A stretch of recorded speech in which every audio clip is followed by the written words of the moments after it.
Dear students, आज हम लोग जो पढ़ रहे थे पिछली क्लास में इमेज प्रोसेसिंग एंड इंटरप्रिटेशन का, उसका दूसरा पार्ट देखेंगे। तो आज हम लोग डिस्कस करेंगे कि इमेज का जो इंटरप्रिटेशन होता है वो बेसिकली कैसे होता है, कैसे इमेज का इंटरप्रिटेशन किया जाता है, कौन कौन सी टेक्निक्स होती है, इसके बारे में डिटेल में पढ़ेंगे। पिछली क्लास में हम लोगों ने पढ़ा था कि इमेजेस कितने टाइप्स के होते हैं, digital image, analogue image. Digital image किसको बोलते हैं, पिक्सल क्या होता है, डिजिटल नंबर क्या होता है। उसके बाद हमने पढ़ा था कि इमेज को प्रोसेस करने का टेक्निक क्या होता है, प्री प्रोसेसिंग टेक्निक क्या होता है, कैसे इमेज को प्रोसेस किया जाता है। फिर आता है बात कि कैसे उसको इंटरप्रिटेशन किया जाए। इमेज इंटरप्रिटेशन जो हम लोग आज पढ़ने वाले हैं, उसको कुछ ये जो आउटलाइंस दी हुई हैं इनके अंदर हम लोग पढ़ेंगे। सबसे पहले हम डिस्कस करते हैं कि अर्थ के ऑर्बिट कौन कौन से होते हैं। अर्थ में कुछ ऑर्बिट्स होते हैं, कुछ ऐसी जगह होती है जिसमें सैटेलाइट को प्लेस किया जाता है। एक निश्चित जगह पे सैटेलाइट प्लेस करते हैं जिससे वो एक स्पेसिफिक फंक्शन को परफॉर्म करता है। यहाँ पे आपको अलग अलग टाइप के ऑर्बिट्स दिख रहे होंगे अर्थ के। हम वन बाय वन सबको डिस्कस करते हैं। सबसे पहले हम लोग जो डिस्कस करेंगे वो है लो अर्थ ऑर्बिट। लो अर्थ ऑर्बिट को बोलते हैं लियो, LEO, लो अर्थ ऑर्बिट। जो लो अर्थ ऑर्बिट होता है वो 200 से 2000 किलोमीटर तक के एरिया में इंस्टॉल कर सकते हैं। लो अर्थ ऑर्बिट 200 से 2000 किलोमीटर का जो एरिया रहता है वहाँ तक को बोलते हैं। इसमें बेसिकली जब सैटेलाइट को लॉन्च किया जाता है, प्लेस किया जाता है, तो एनर्जी कम लगती है। तो कम एनर्जी में ही सैटेलाइट प्लेस हो जाता है। यहाँ पे जो लो अर्थ ऑर्बिट रहता है, यहाँ पे जो भी इमेज लो अर्थ ऑर्बिट से ली जाती हैं वो बहुत क्लियर होती हैं, क्रिस्टल क्लियर इमेज होती हैं। कम्युनिकेशन सैटेलाइट्स बेसिकली लो अर्थ ऑर्बिट्स पे लगा सकते हैं, इंस्टॉल कर सकते हैं। उसके बाद फिर आता है आपका medium earth orbit. Medium earth orbit जो रहता है वहाँ पे उसको जनरली रिमोट सेंसिंग या सैटेलाइट प्लेस करने के लिए प्रेफर नहीं करते, क्योंकि वो जो जोन रहता है वहाँ पे बहुत ज़्यादा रेडिएशन रहता है और वहाँ पे हाई रेडिएशन के कारण एक बेल्ट बन जाता है जिसको वॉन एलन रेडिएशन बेल्ट बोलते हैं। तो बेसिकली इसका जो रेंज रहता है वो 2000 से 36,000 किलोमीटर तक रहता है। लेकिन यहाँ पे सैटेलाइट प्लेस नहीं कर सकते। अगर सैटेलाइट प्लेस करते भी हैं तो 15,000 किलोमीटर से नीचे प्लेस करना होता है या 24,000 किलोमीटर से ऊपर प्लेस कर सकते हैं।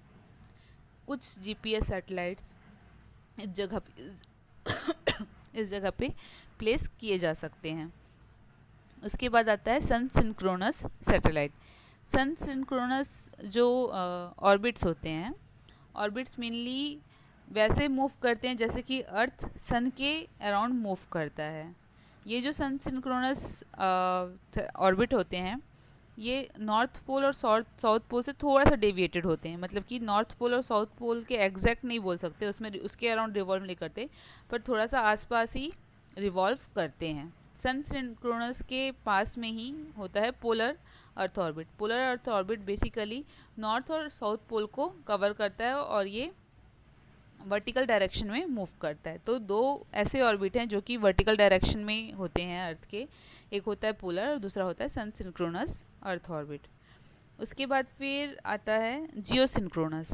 जो जियो सिंक्रोनस ऑर्बिट है वो अर्थ जैसे रोटेट करता है उस अकॉर्डिंग ये मूव करता है। मतलब कि अर्थ का रोटेशन को ये मैच करता है। ये एक कॉमन लैटिट्यूड पे इंस्टॉल किया जाता है, लेकिन इक्वेटर के कभी ऊपर या कभी नीचे ये रिवॉल्व होता है, जिसके कारण एक ऑब्जेक्ट को अलग अलग एंगल से देख सकते हैं। दूसरा होता है जियो स्टेशनरी अर्थ ऑर्बिट। जियो स्टेशनरी अर्थ ऑर्बिट एक तरीके का जियो सिंक्रोनस अर्थ ऑर्बिट ही है, लेकिन जियो स्टेशनरी अर्थ ऑर्बिट जो रहता है वो इक्वेटर के ऊपर ही डायरेक्टली इंस्टॉल होता है। तो इसमें कोई भी एंगल चेंज नहीं होता, जिसके कारण जो इन्फॉर्मेशन है वो यूनिफॉर्म इन्फॉर्मेशन मिलती है। तो यहाँ पे कई बार कम्युनिकेशन या फिर वेदर सैटेलाइट यहाँ पे इंस्टॉल किए जाते हैं जियो स्टेशनरी अर्थ ऑर्बिट पे। जियो सिंक्रोनस और जियो स्टेशनरी मोर और लेस सेम ही है, बस जो जियो सिंक्रोनस होता है इसमें कई बार क्या होता है कि ये जो है ये कई बार इक्वेटर के ऊपर मूव कर लेता है, कई बार इक्वेटर के नीचे मूव कर लेता है, तो अलग अलग एंगल से एक पर्टिकुलर का ऑब्जर्वेशन हो सकता है। जो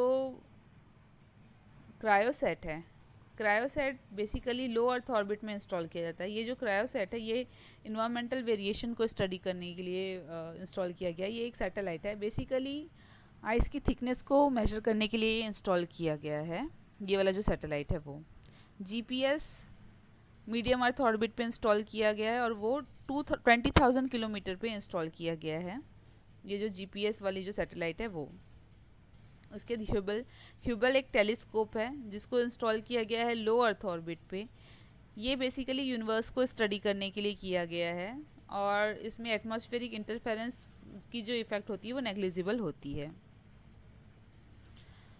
वेदर को स्टडी करने के लिए बेसिकली जियो स्टेशनरी अर्थ और जो वेदर को स्टडी करने के लिए बेसिकली जो भी सैटेलाइट होती है वो जियो स्टेशनरी अर्थ ऑर्बिट पे हम लोग इंस्टॉल करते हैं।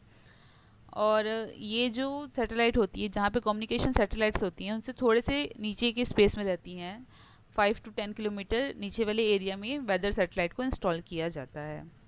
लैंड सर्वेइंग के लिए लैंडसेट एक सैटेलाइट है जिसको इंस्टॉल किया जाता है या प्लेस किया जाता है। ये भी लो अर्थ ऑर्बिट पे ही इंस्टॉल किया जाता है।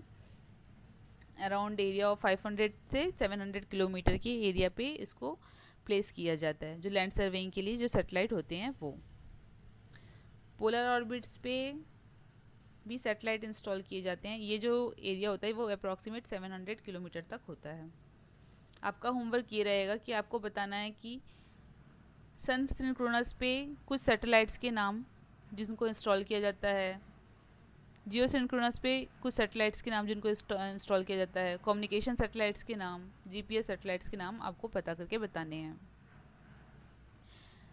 सैटेलाइट इंस्टॉल हो गया। सैटेलाइट्स का मेन काम होता है कि वे एनालिसिस करते हैं अर्थ का, वेदर पैटर्न में क्या वेरिएशन आ रहा है, फ्लड में, रेनफॉल में, रिवर बॉडीज़ में, वाटर बॉडीज़ में जितने भी टोपोग्राफिकल फीचर्स हैं विथ रिस्पेक्ट टू टाइम क्या क्या वेरिएशन आ रहा है वो स्टडी करना। पहले क्या होता था कि पहले सेंसर्स उतने डेवलप नहीं थे, वक्त के साथ वो सारी चीज़ें डेवलप हुई। तब पहले black and white image he sensor click करता था, तो जो भी image black and white colour की होती है उसको पेनक्रोमेटिक इमेज बोलते हैं। उसके बाद जो 3 प्राइमरी कलर हैं, रेड, ग्रीन और ब्लू, उस जो विजिबल रेंज में होता है उस बैंड में इमेजेस लेना शुरू किया गया। जब उस बैंड में इमेजेस लेना शुरू किया गया तो अलग अलग शेड्स मिले। जो रेड जोन है उसमें अलग शेड मिला, ग्रीन में अलग, और जो आपका ब्लू है उसमें अलग जोन मिला। उसमें भी ब्लैक और रेड के ब्लैक और वाइट के शेड्स में अलग अलग वेरिएशन आया, वो स्टडी किया गया, वो कलर कंपोजिट कहलाया। उसके बाद फिर ट्रू कलर कंपोजिट वो होता है जिसमें जैसा अर्थ में फीचर प्रेजेंट है और जैसा ह्यूमन आई उनको इंटरप्रेट करता है, ह्यूमन आई जैसा देखता है उसी का ही एग्जैक्ट रिप्रेजेंटेशन अगर सैटेलाइट इमेज दे तो वो ट्रू कलर कंपोजिट होता है। फॉल्स कलर कंपोजिट थोड़ा सा अलग होता है। जैसा एक्चुअल कलर होता है ऑब्जेक्ट का वैसा नहीं दिखता ऑब्जेक्ट, वो दूसरे कलर का दिखता है। वो दूसरे कलर का इसलिए दिखता है क्योंकि जो सैटेलाइट है वो विजिबल रेंज के जो भी वेवलेंथ आते हैं उनके अलावा कुछ इनविजिबल वेवलेंथ भी रहते हैं, उनको भी डिटेक्ट कर लेता है, और इनविजिबल वेवलेंथ से भी जो डाटा आता है उसको भी वो डिपिक्ट करता है। तो इनविजिबल रेंज से जो डाटा आता है उसको डिपिक्ट करता है, इसलिए उसको फॉल्स कलर कंपोजिट बोलते हैं। अलग अलग स्कीम बनी हुई रहती हैं जिनसे कि अलग अलग रिप्रेजेंट करते हैं। कुछ जगह पे नियर इंफ्रारेड जोन को कंबाइन करके बताया जाता है प्राइमरी कलर के साथ, कुछ जगह पे फार इंफ्रारेड, कुछ जगह पे माइक्रोवेव्स को रिप्रेजेंट किया जाता है। तो इस तरीके से अलग अलग चीज़ को रिप्रेजेंट करने के लिए अलग अलग स्कीम्स बनी गई हैं, कलर स्कीम्स बनी गई हैं। Natural colour composite true colour composite से थोड़ा अलग होता है। जो ट्रू कलर कंपोजिट होता है इसमें विजिबल जो कलर होते हैं 3 प्राइमरी बैंड्स जो रहते हैं, रेड, ग्रीन और ब्लू, ये तीनों प्रेजेंट रहते हैं, लेकिन नेचुरल कलर कंपोजिट में एक बैंड मिसिंग होता है। तो इसको इस तरीके से कंबाइन किया जाता है कोई इनविजिबल वेव बैंड के साथ, जिससे कि नेचुरल कलर तो हो अपीयर लेकिन एक्चुअल में वो ओरिजिनल कलर नहीं होता जो कि कोई बॉडी रिप्रेजेंट करता है। रेड, ग्रीन, ब्लू है, उसमें मे बी ब्लू मिसिंग हो जाए, कई बार रेड मिसिंग हो जाए, तो उस जगह पे एक सब्स्टिट्यूट कलर जो कि इनविजिबल रेंज से है उसको कंबाइन की करके एक इमेज फॉर्म होता है। ये पेनक्रोमेटिक इमेज की एक एग्जांपल है, जिसमें कि जहाँ पे आपको डार्क शेड दिख रहा होगा, डार्क शेड वहाँ पे दिख रहा होगा जहाँ पे आपके वेजिटेशंस है, और जहाँ पे लाइटर शेड दिख रहा है वहाँ पे से रिफ्लेक्शन ज़्यादा आ रहा है, वो रिवर बॉडी को रिप्रेजेंट करता है, या फिर आपकी ट्रांसपेरेंट सरफेस को रिप्रेजेंट करता है, या बिल्डिंग को रिप्रेजेंट कर रहा है।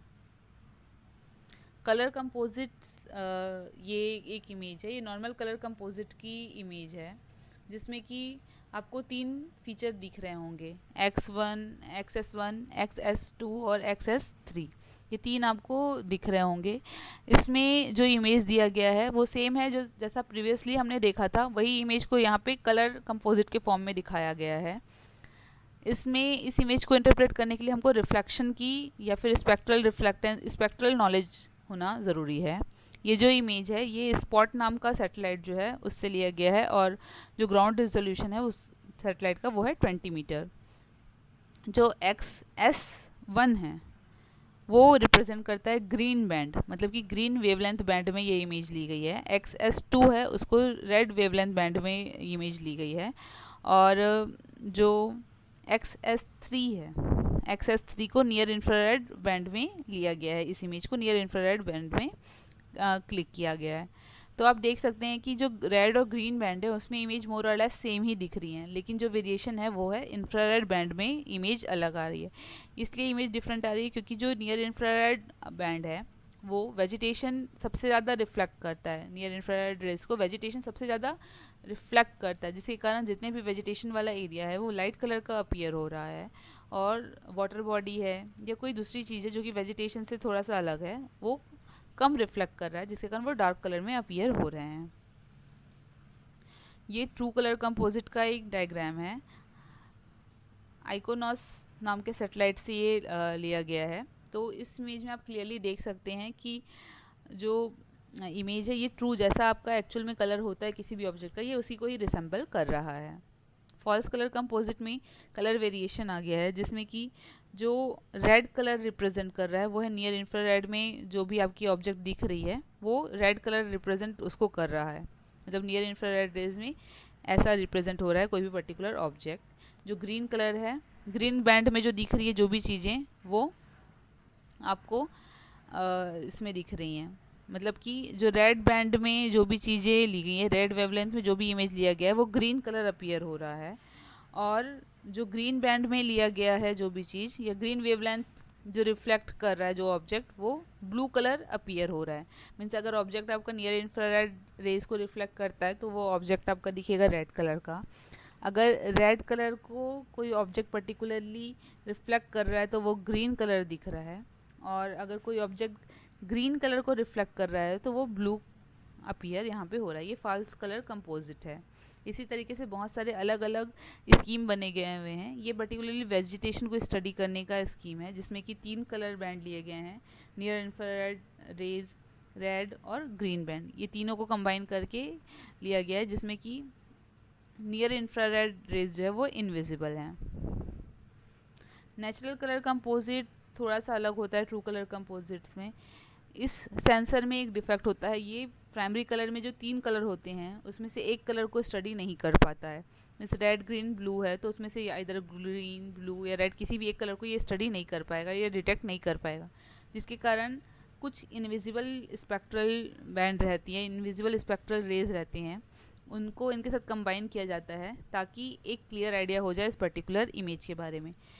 एग्जैक्ट सिमिलर कलर जैसे ऑब्जेक्ट का होता है ये रिप्रेजेंट नहीं करता, वो आर्टिफिशियली या फिर सिमुलेट करके वैसा कलर क्रिएट किया जाता है, जबकि ट्रू कलर कंपोजिट में सिमिलर कलर जैसा ऑब्जेक्ट का रहता है वैसे ही डिटेक्ट हो जाता है, क्योंकि वो रेड ग्रीन ब्लू कलर को डिटेक्ट कर सकता है कोई भी पर्टिकुलर सेंसर।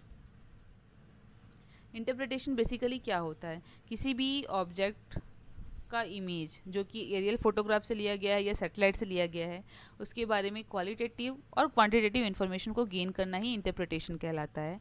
अगर एरियल फोटोग्राफ का इंटरप्रिटेशन हो गया तो उसको एरियल फोटो इंटरप्रिटेशन बोलते हैं। अगर विजुअली देख के ही साइज शेप टोन या फिर आपका टेक्सचर देख के ही हम अगर इंटरप्रेट करें तो वो विजुअल इंटरप्रिटेशन कहलाता है। और अगर कंप्यूटर की हेल्प से इंटरप्रिटेशन किया जाए किसी पर्टिकुलर इमेज का तो वो डिजिटल इंटरप्रिटेशन कहलाएगा। विजुअल इंटरप्रिटेशन एरियल फोटोग्राफ का होता है, कोई भी हार्ड कॉपी है किसी पर्टिकुलर इमेज की उसको कर सकते हैं, या फिर डिजिटल इमेज का भी विजुअल इंटरप्रिटेशन कर सकते हैं। दूसरा प्रोसेस होता है डिजिटल इंटरप्रिटेशन। कुछ एनालिसिस टेक्निक है जिसमें कि ये जो दोनों मेथड हैं, इधर ये अगर आपका विजुअल इंटरप्रिटेशन हो या फिर आपका computer aided interpretation digital interpretation हो, दोनों में एलिमेंट्स कॉमन रहेंगे, साइज शेप टेक्सचर। तो ये जो फर्स्ट स्टडी करेंगे तो एलिमेंट्स दोनों में कॉमन रहेंगे। डिफरेंस जो आता है वो टेक्निक्स और एनालिसिस प्रोसीजर में आता है। इसमें जो टेक्निक्स और एनालिसिस प्रोसीजर है ये सब ऑटोमेटेड होता है, ये सारा का सारा कंप्यूटर में इनबिल्ट होता है और कंप्यूटर में बस एक एल्गोरिदम डेवलप करके उसमें हमको कमांड देना होता है, कंप्यूटर इसको सिर्फ खुद करता है। इसमें एक एनालिस्ट की ज़रूरत होती है जो पर्टिकुलरली कैटेगराइज करता है, हर चीज़ को कैटेगराइज करके क्लासीफाई करने के बाद फिर खुद इंटरप्रेट करता है। जो एरियल फोटोज़ का एडवांटेजेस होता है ये होता है कि बहुत बड़े एरिया का कम टाइम में आपको इमेज मिल जाएगा, परमानेंट रिकॉर्ड रहता है, स्पेक्ट्रा का रिजोल्यूशन बहुत अच्छी तरीके से मिल जाएगा, स्पेक्ट्रल रिजोल्यूशन अच्छे से मिल जाएगा। अगर ग्राउंड लेवल से अगर हम कोई पिक्चर लें तो उसके कंपैरिजन में एरियल फ़ोटोज़ ज़्यादा इन्फॉर्मेशन डिस्क्राइब कर सकती हैं, ज़्यादा डिटेल में किसी पर्टिकुलर ऑब्जेक्ट को डिस्क्राइब कर सकती हैं। 3 डायमेंशनल व्यू किसी पर्टिकुलर जगह का मिल सकता है अगर एरियल फ़ोटोज़ लें तो, और कोरिलेशन इस्टेब्लिश कर सकते हैं अलग अलग ऑब्जेक्ट्स के बीच में। लिमिटेशन भी रहता है विजुअल इंटरप्रिटेशन का, एनालिस्ट के ऊपर डिपेंड करता है। जो भी रिजल्ट रहता है, जो भी इंटरप्रिटेशन रिजल्ट रहता है वो सोली डिपेंड करता है कि एनालिस्ट कितना ज़्यादा एक्सपीरियंस पर्सन है, एनालिस्ट को कितनी ज़्यादा समझ है किसी भी पर्टिकुलर इमेज को इंटरप्रेट करने की, और एनालिस्ट को कितना ज़्यादा समझ है कि किसी चीज़ को वो अच्छे से कंपेयर कर सके। तो जितना अच्छा एनालिस्ट का एक्सपीरियंस होगा उतना अच्छा इमेज का इंटरप्रिटेशन होगा। अलग अलग जो एनालिस्ट है वो अलग अलग तरीके से एक पर्टिकुलर इमेज को इंटरप्रेट करते हैं। ह्यूमन आई ढेर सारे कलर जो वेरिएशन होता है, जो शेड वेरिएशन रहता है, रेड में अगर आपके 256 शेड रह गए या फिर 1000 शेड्स हो गए अगर रेड में भी, तो ह्यूमन आई उतने डिटेक्ट नहीं कर सकता। मियरली 10 या फिर मैक्सिमम हो गया तो 20 भी ज़्यादा है, 15 शेड्स वो कंपेयर कर सकता है जो ह्यूमन आई है। तो रिजोल्यूशन ह्यूमन आई का उतना ज़्यादा नहीं है जितना कि कंप्यूटर का है, जिसके कारण डिटेक्शन में रिजोल्यूशन डिटेक्शन में थोड़ी सी प्रॉब्लम आ सकती है विजुअल में। कॉस्ट कम होता है लेकिन एक्यूरेसी जो रहती है रिजल्ट की वो स्टेक पे आ जाती है विजुअल इंटरप्रिटेशन में। ये कुछ एलिमेंट्स हैं जो कि विजुअल इंटरप्रिटेशन में ज़रूरत होती है। एक शेप होता है, ये बेसिकली जो भी ऑब्जेक्ट है उसका आउटर लाइन कैसा है उस पर डिपेंड करता है। साइज़, एक के कंपेयर में दूसरे की साइज़ कैसी है वो है।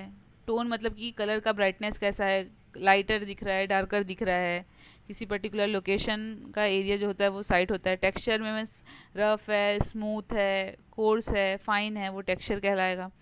शेडो मेनली हाइट को डिटरमाइन में हेल्प करता है। और एसोसिएशन मतलब कि कोरिलेशन इस्टेब्लिश करना, कि अगर बहुत सारे अलग अलग लैंड फीचर है तो उनसे इंटरप्रेट करना कि वो पर्टिकुलर एरिया कैसा होगा। पैटर्न, ये जो 7 एलिमेंट हैं ये तो इमेज के बारे में है पर्टिकुलर। पैटर्न कंबाइंड रूप है कोई भी पर्टिकुलर प्रैक्टिस का, सॉइल के बारे में या फिर लैंड यूज ड्रेनेज पैटर्न का एक कंबाइंड टेरेन आपका पैटर्न है, मतलब टेरेन एलिमेंट कहलाएगा ये जो पैटर्न है वो।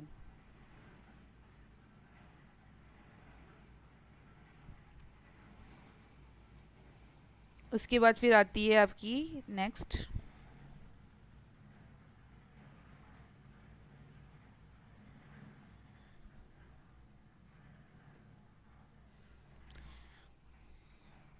लोकेशन को कैसे डिस्क्राइब करेंगे, साइज़ को कौन कौन से ऑब्जेक्ट में पर्टिकुलरली डिस्क्राइब करते हैं, इमेज को कौन कौन से पर्टिकुलर ऑब्जेक्ट में डिस्क्राइब करते हैं, ये सब कुछ बातें हैं उसके बारे में।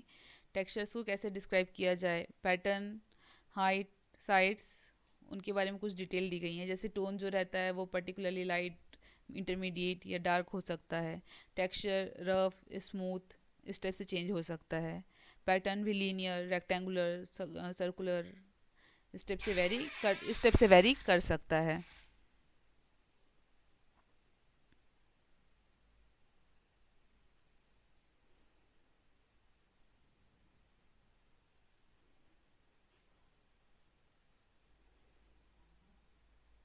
ये साइज़ का इंटरप्रिटेशन यहाँ पे दिया गया है।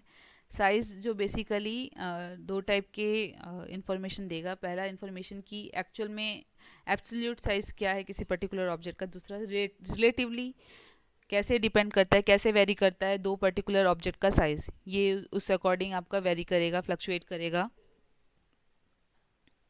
उसके बाद फिर दूसरा आपका ये जो साइज़ रहता है वो स्केल डिपेंडेंट रहता है, स्केल इंडिपेंडेंट नहीं रहता है। किस कौन से सेंसर से लिया गया है, कितना उसका रिजोल्यूशन है, उस पर डिपेंड करेगा जो साइज़ का ऑब्जेक्ट रहता है वो। जो साइज़ रहता है पर्टिकुलरली बहुत सारी इन्फॉर्मेशन दे सकता है किसी पर्टिकुलर ऑब्जेक्ट के बारे में। हम उससे प्रिडिक्ट कर सकते हैं कि वो कौन सा ऑब्जेक्ट हो सकता है, बड़ी साइज़ का है, छोटी साइज़ का है, हर चीज़ प्रिडिक्ट कर सकते हैं। शेप एक पर्टिकुलर ऑब्जेक्ट का कॉन्फ़िगरेशन बताता है, शेप बताता है, शेप की ज्योमेट्री बताती है कि वो ऑब्जेक्ट क्या हो सकता है। अगर एक रेगुलर ज्योमेट्री है कोई पर्टिकुलर ऑब्जेक्ट का, इसका मतलब कि वो मानव के द्वारा बनाए गए हैं, ह्यूमन वहाँ पे प्रेजेंट है, ह्यूमन का इंटरवेंशन वहाँ पे है। अगर कोई इरेगुलर ज्योमेट्री है आपका, तो उसमें हम लोग प्रिडिक्ट कर सकते हैं कि वो नेचुरल है, उसमें कोई भी ह्यूमन का इंटरवेंशन नहीं है। तो अगर रेगुलर ज्योमेट्री हुई, तो अगर रही तो वो ह्यूमन, उसमें ह्यूमन की प्रेजेंस शो करता है। जैसे रेलवे, हाईवे, ये ह्यूमन की प्रेजेंस को शो करेगा। जो बिल्डिंग्स हो गई, कॉलोनी हो गई, वो ह्यूमन की प्रेजेंस को शो करेगा क्योंकि एक सिमेट्रिकल ऑर्डर में है। फॉरेस्ट एरिया, ग्रास लैंड, ये सब ह्यूमन की प्रेजेंस को शो नहीं करता है। उसके बाद जैसे ये आपके एग्जांपल दिए गए हैं कि किस टाइप से शेप डिफाइन करता है किसी पर्टिकुलर ऑब्जेक्ट को इंटरप्रेट करने में। जो जैसे यहाँ पे आपका ये यूनिफॉर्म दिख रहा है, तो ये आपकी बिल्डिंग्स दिख रही हैं कि यहाँ पे बिल्डिंग्स प्रेजेंट है, यहाँ पे बसेस प्रेजेंट है, ये यहाँ पे पर्टिकुलरली शो कर रहा है कि ह्यूमन के द्वारा बनाया गया है और ये टेंटेटिव ये हो सकता है करके। यहाँ पे ये इरेगुलर पैटर्न में दिख रहा है, इसका मतलब कि यहाँ पे ये नेचुरल कोई ऑब्जेक्ट है, मे बी प्लांट्स या ट्रीज यहाँ पे प्रेजेंट है। यहाँ पे भी आपका इरेगुलर ज्योमेट्री शो कर रहा है, तो ये रिप्रेजेंट कर सकता है कि यहाँ पे ट्रीज होंगे, ट्रीज के बाद यहाँ पे हर्ब्स या शर्ब्स होंगी, ग्रासेस होंगी, उसके बाद ये बैरन एरिया होगा। इस टाइप से ये रिप्रेजेंट कर रहा है। उसके बाद जो नेक्स्ट होता है वो होता है टोन। टोन सबसे बेसिक कंपोनेंट है विजुअल इमेज इंटरप्रिटेशन का, सबसे बेसिक एलिमेंट है। टोन बहुत सारा इन्फॉर्मेशन देता है किसी पर्टिकुलर ऑब्जेक्ट्स के बारे में। टोन बेसिकली जो ब्राइटनेस का शेड रहता है, ज़्यादा है कम है किसी पर्टिकुलर ऑब्जेक्ट का, उसको रिप्रेजेंट करता है। किसी पर्टिकुलर ऑब्जेक्ट का जो टोन वेरिएशन रहता है वो डिपेंड करता है रिफ्लेक्शन कितना कर रहा है वो ऑब्जेक्ट, ट्रांसमिशन कितना कर रहा है किसी लाइट का, या एब्जॉर्प्शन कितना ज़्यादा कर रहा है किसी पर्टिकुलर लाइट का। जो ऑब्जेक्ट स्मूथ होते हैं, रफ नहीं होते, उनमें से सबसे ज़्यादा रिफ्लेक्शन होता है। जो रफ ऑब्जेक्ट रहते हैं, वेरिएशन होता है, उसमें से रिफ्लेक्शन कम होता है। यहाँ पे आपका एग्जाम्पल दिया गया है किसी पर्टिकुलर जगह का या किसी पर्टिकुलर चीज़ का। तो यहाँ देख सकते हैं कि इस पर्टिकुलर ऑब्जेक्ट का रिफ्लेक्शन ग्रीन कलर में थोड़ा अलग है, रेड कलर में ये डार्कर शेड में रिप्रेजेंट कर रहा है, और नियर इंफ्रारेड में सबसे ज़्यादा रिफ्लेक्शन कर रहा है। हमको ये पता है कि कोई भी ऑब्जेक्ट नियर इंफ्रारेड में अगर रिफ्लेक्शन शो किया, मतलब कि वो नेचुरल वेजिटेशन है, लिविंग वेजिटेशन है, और बेसिकली वो ग्रीन प्लांट्स के लीफ हो सकते हैं। तो यहाँ पे रिप्रेजेंट कर रहा है कुछ एरिया जो कि ब्राउन कलर को रिप्रेजेंट कर रहा है, ब्राउन लीफ को रिप्रेजेंट कर रहा है, कुछ ग्रीन लीफ को रिप्रेजेंट कर रहा है, और कुछ रेड लीफ को रिप्रेजेंट कर रहा है।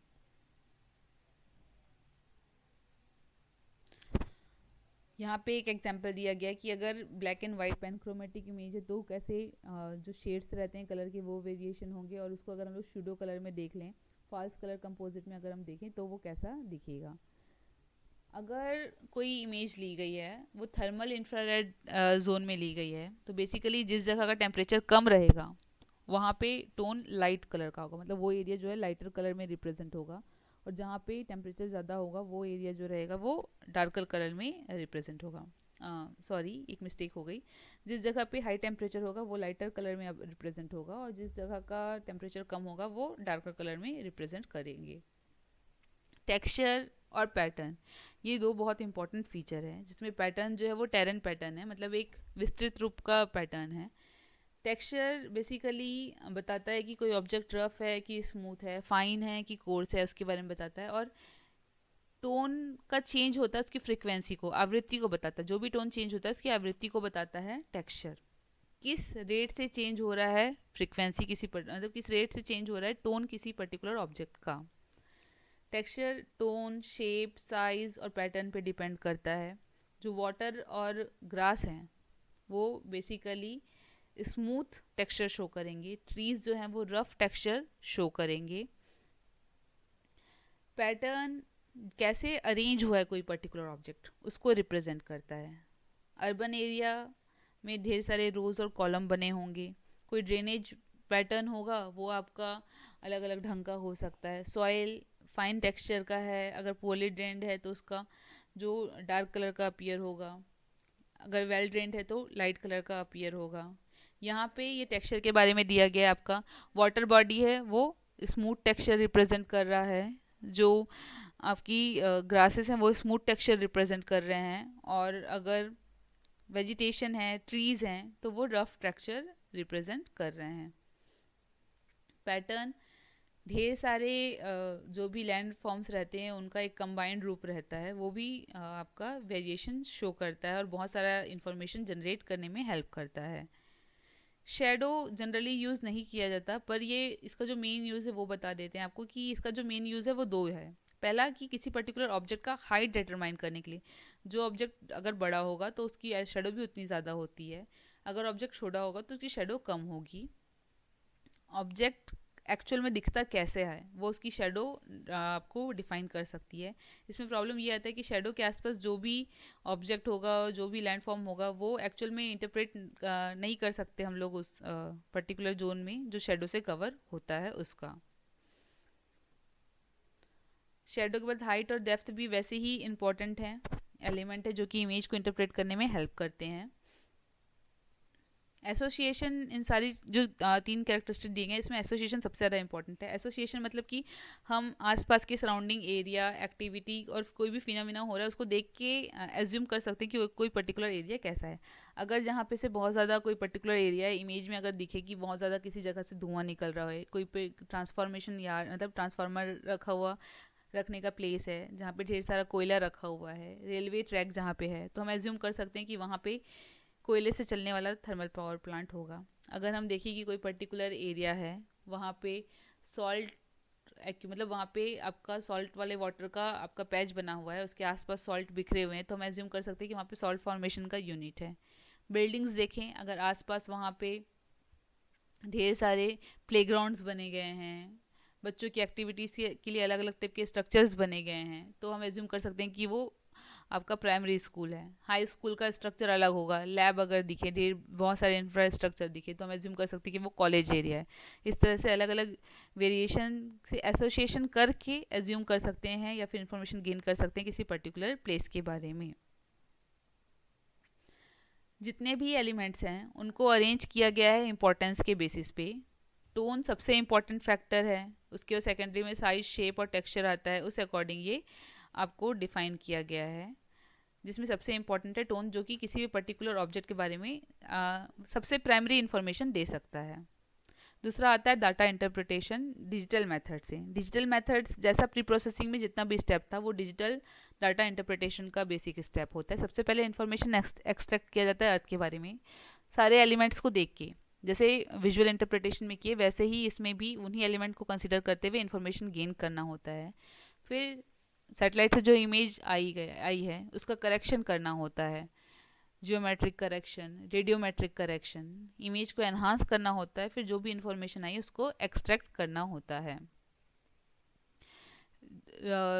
एक्चुअल में जो इमेज ली जाती है रिमोट सेंसिंग मेथड से वो बहुत फार डिस्टेंस से ली जाती है, तो कुछ कुछ वेरिएशन हो सकता है, जैसे कि कई बार एटमॉस्फेयर में फ्लक्चुएशंस के कारण, अलग अलग गैसेस के इफेक्ट के कारण, सेंसर सही जगह पे प्लेस नहीं है उसके कारण, अगर एक्चुअल में जो पिक्सल लेना चाहिए या फिर अर्थ में जैसा लोकेशन है वैसा एग्जैक्टली आपका सैटेलाइट नहीं ले रहा है पिक्सल वेरिएशन के कारण, तो इस तरह से वेरिएशन हो सकते हैं, उन सबको पहले करेक्ट करना होता है।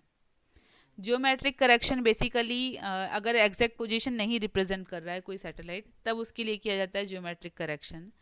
जियोमेट्रिक करेक्शन में अगर हम लोग जो भी अर्थ में जिसका एग्जैक्ट लोकेशन हमको पता हो, अगर अर्थ में एग्जैक्ट लोकेशन किसी पर्टिकुलर एरिया का पता है तो उसको बोलते हैं कंट्रोल पॉइंट।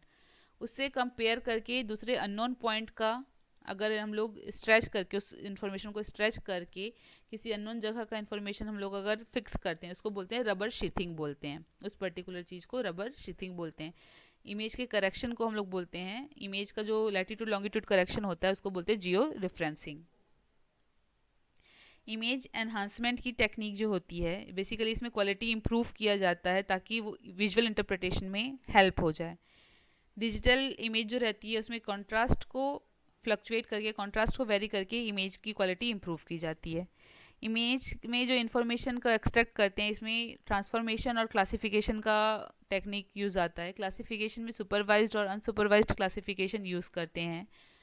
सुपरवाइज्ड क्लासिफिकेशन और अनसुपरवाइज्ड क्लासिफिकेशन के हेल्प से क्लासीफाई हो जाते हैं पर्टिकुलर फीचर, और ऑटोमेटेड उनके बारे में इंफॉर्मेशन जनरेट हो जाता है।